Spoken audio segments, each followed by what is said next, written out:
Hi, everybody. Hope you're having a wonderful holiday. Welcome back to Awesome Art Stories, part 2 of our special holiday edition 2020. Last time, we discussed the necessity of childbearing from prehistoric to medieval art. Today's focus is Nativity between Gothic and Impressionist periods.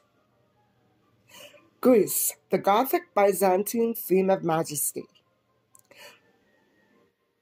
Throughout the 13th, 14th, and 15th centuries, Italy's cult of the Virgin expressed Mary with majesty. The Virgin's demeanor infers melancholy surrounding Christ's tragedy and represents throne of wisdom to accentuate Christ's wisdom. The Gospel of Luke emphasizes a Christian belief that Mary was chosen to bear God's Son. Sacred Gothic art was created with individualized body parts for procession and pilgrimage to facilitate mobile flexibility and storage of holy relics from within the figure. Byzantine art in Italy, Augustine of Hippo. The Hellenized Eastern Orthodox Byzantine style of sacred art gained popularity during the Roman Empire and lasted in Italian art until 1204 with the sack of Constantinople by Venetian and French Fourth Crusade soldiers. Religious expression is iconoclastic and mimics the Neoplatonic illusionistic figure style of ancient Greek pottery.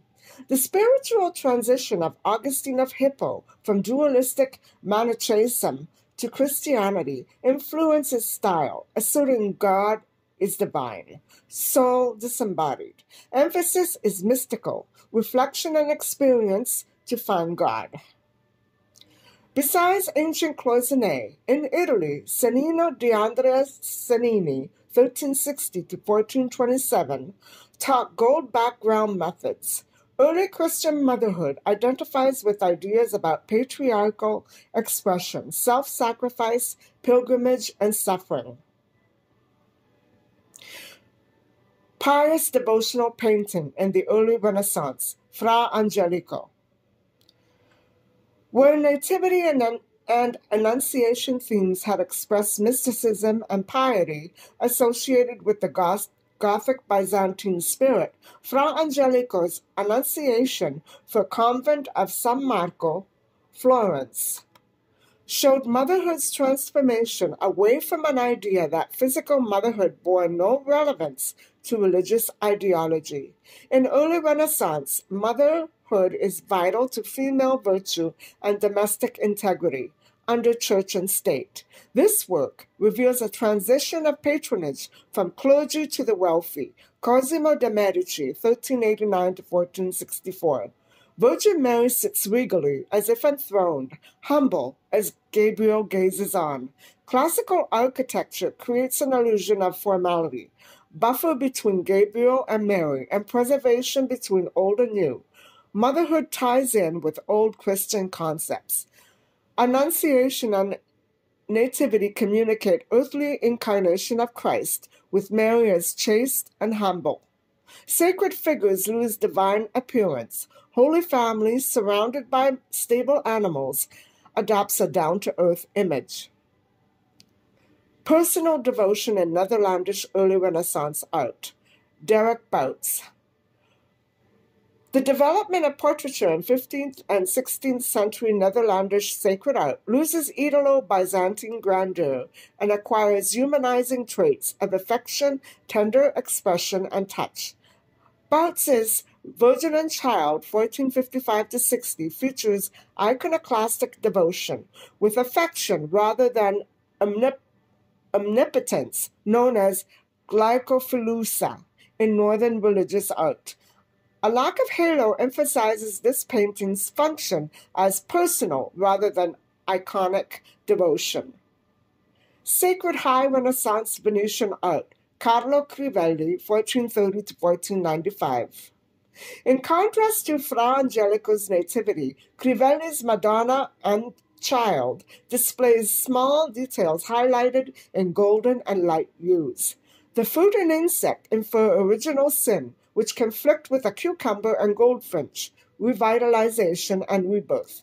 Such symbols denote the high Renaissance impact of classical study and humanism on Italian art, as asserted in Raphael's School of Athens. Catering to the wealthy and high Renaissance Italy, Domenico Ghirlandaio, 1448-1494. Capitalism and travel in the High Renaissance are significant in the exploitation of new ideas. Patronage shifts to royal wealthy dynasties who glorify themselves and worship a material world. Artists exert freedom to retreat from rigid early Renaissance constraints and explore religious themes through new expression.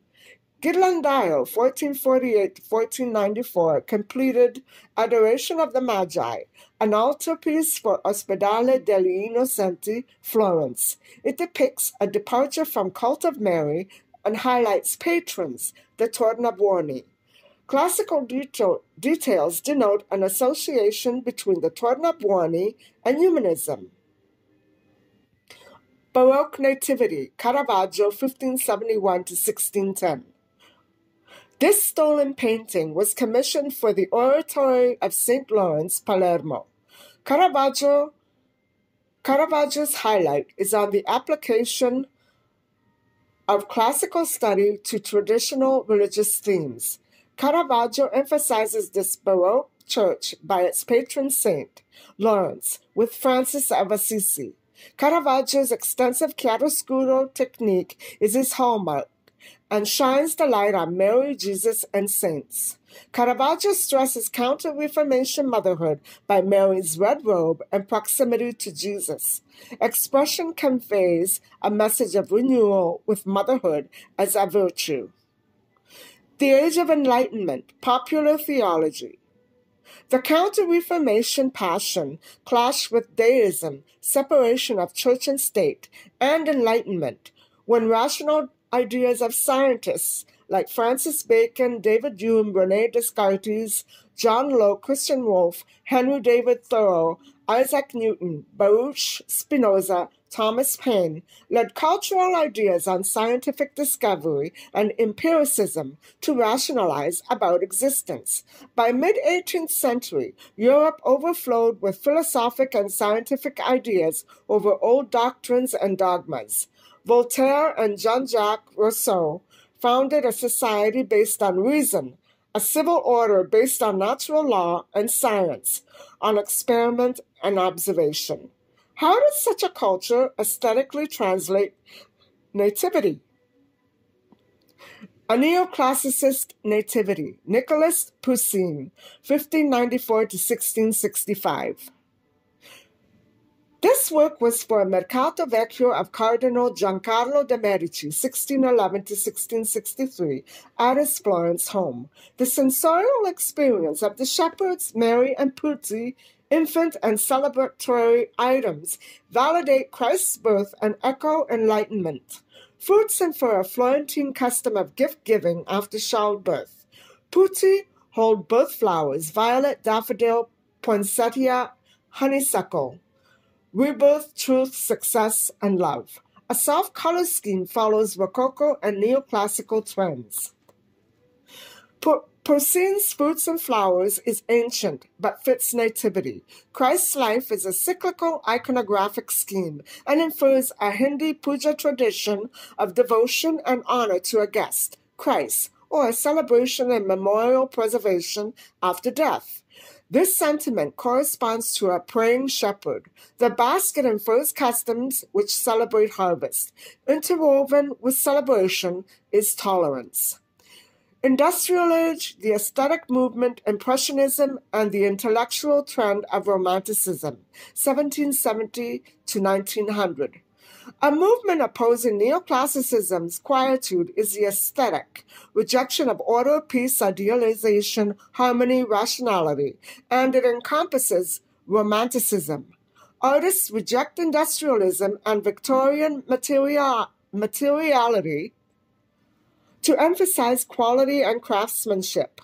To express beauty, the focus of aestheticism is color, form, and composition, rather than moral and political message, and it lacks decorous and abundant detail.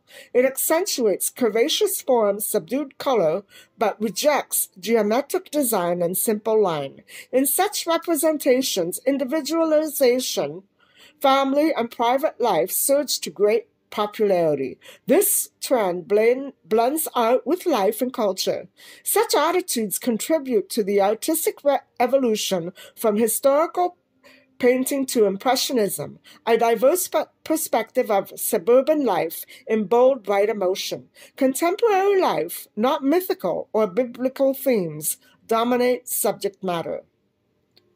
The Cradle, 1872, Birth Morisot, 1841 to 1895. Morisot's The Cradle shows such traits in a domestic scene. She defines Impressionism through color to infer space and depth. Modeling techniques on Degas and Renoir. Morisot's theme, motherhood, is private, domestic, away from public space.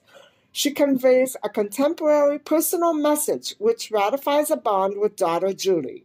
It decries the shallow ugliness of the industrial age. Morisot expresses sensory effects and realistic perception. Motherhood here is not based on military or religious duty, but personal choice. A modern nativity scene. Solomon Raj, Erland Sibuya. Nativity, 2008. Batik and woodcut. For Christian artist Pastor Solomon Raj, Jesus is a small companion among Indian refugees in traditional colorful garb, in awe of the newborn. For Erland Sibuya, Nativity in Indonesia is filled with the delight of a newborn, at home with parents against a tropical scene rife with foliage and blooming flowers. These artists embrace the traditional nativity, yet display it through diverse perspective. Nativity, regardless of identity or ethnicity, will always be sacred. Hope you found this final episode for 2020 enjoyable and interesting. Motherhood can often be a delicate and sensitive topic, but is still a fascinating phenomenon. These works of art indicate that the importance of motherhood is now bigger than ever, and attitudes around motherhood and childbearing continue to change and evolve continuously in our own culture and around the world. All nativity stories are sacred, even the ones that do not include Mary, Joseph, and Jesus. Please leave any suggestions or comments below for either this video or possibly new content for future videos coming your way. Thank you for watching, and don't forget to like and subscribe. See you in 2021.